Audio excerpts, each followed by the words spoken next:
अस्सलामुअलैकुम सामीन, 11 रमज़ानुल मुबारक है, 13 अप्रैल है। सोशल इंडिया न्यूज़ में आपका खैर मकदम है। ख़बर का उन्वान है वज़ीर के ख़िलाफ़ एफ़आईआर दर्ज।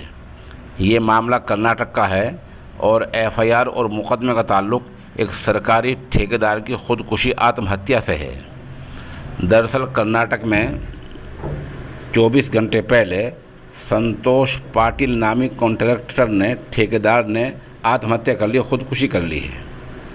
उसने अपने दोस्तों को मरने से पहले जो मैसेज भेजे थे मोबाइल पर, व्हाट्सएप पर, उनमें लिखा था कि मेरी मौत का ज़िम्मेदार फ़लाँ वज़ीर है। साफ नाम लिखा था कि मेरी मौत के जो ज़िम्मेदार हैं वो हैं ईश्वरप्पा। मंत्री हैं कर्नाटक में ईश्वरप्पा, बीजेपी के बड़े नेता हैं। इनको ठेकेदार ने अपनी मौत का ज़िम्मेदार बताया है, इसलिए संतोष पाटिल के भाई की शिकायत पर पुलिस ने ईश्वरप्पा के ख़िलाफ़ एफ़आईआर दर्ज कर ली है और पुलिस मामले की जांच कर रही है। मामला क्या था? मामला ये था कि संतोष पाटिल ने जिसने ख़ुदकुशी की है उसने कर्नाटक में बड़े ठेके ले रखे थे। इस वज़ीर ने उन ठेकों का बिल रोक रखा था और ये कहा था साफ साफ कि बिल क्लियर करने के लिए 40% कमीशन देना होगा, 40% कमीशन देना होगा।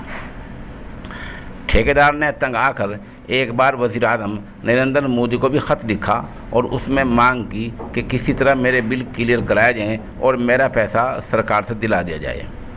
लेकिन बात नहीं बनी। बार बार ठेकेदार दरख्वास्त करता रहा, लेकिन वज़ीर महोदय यही कहते रहे कि 40% कमीशन देना होगा। मामला ज़्यादा बढ़ा तो वज़ीर ने एक बार धमकी भी दी, लेकिन बहरहाल ठेकेदार होता है, वो वज़ीर के बराबर दुनियावी एतबार से नहीं हो सकता है। ठेकेदार ने तंग आकर 24 घंटे पहले आत्महत्या कर ली है, ख़ुदकुशी कर ली है और मरने से पहले अपने दोस्तों को लिखा है कि मेरी मौत का जो ज़िम्मेदार है वो ईश्वरप्पा है।